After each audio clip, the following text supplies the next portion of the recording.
Today, let's make a tank battle game in Scratch. In this game, you control your tank and try to shoot the enemy. By the end of this video, you will be able to build your own battle game like this one. It's perfect for beginner. Let's get started. First, let's upload a background for our game. Now let's upload Tank 1 and the bullet sprite.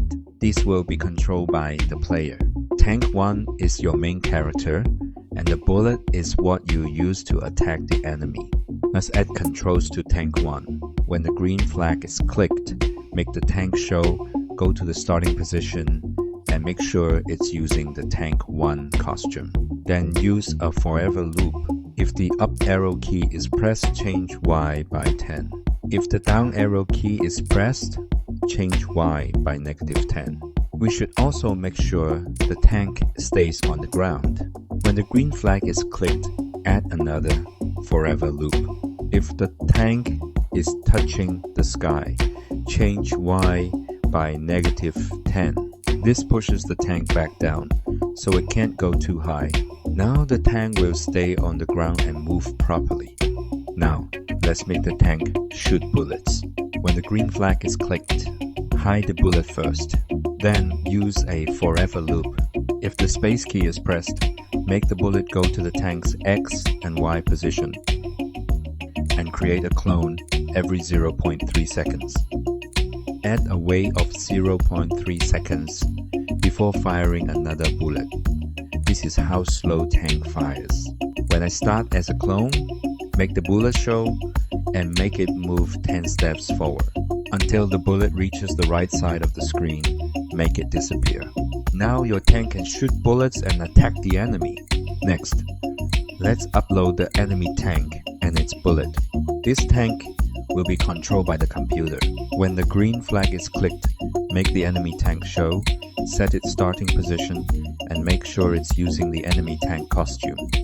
Then use a forever loop to create movement.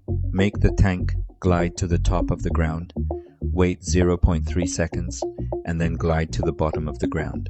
This will make the enemy tank move up and down continuously, making it harder to hit. Now let's make the enemy tank shoot. When the green flag is clicked, hide the enemy bullet first. Then use a forever loop. Wait for a random amount of time.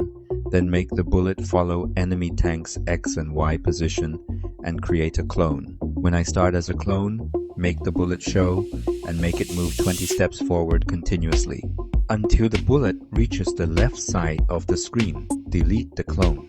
Now the enemy tank can shoot back at the player, making the battle more exciting. Now let's add the winning conditions. If tank 1 gets hit, which means it touches bullet 2, switch to the exploded costume, broadcast a tank 2 wins message, and then stop the game. If tank 2 gets hit, which means it touches bullet 1, switch tank 2 to the exploded costume, broadcast a tank 1 wins message, and then end the game. Finally, let's add the end screens.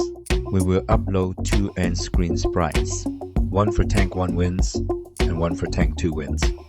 For each end screen, when the green flag is clicked, hide it first. Then, when the tank 1 wins message is received, make the tank 1 win screen show. Do the same for tank 2. When the tank 2 wins message is received, show the tank 2 win screen. Now the game clearly shows who wins the battle. And that's it. You've just created your own tank battle game in Scratch. If you enjoyed this tutorial, don't forget to like and subscribe, and I'll see you in the next game.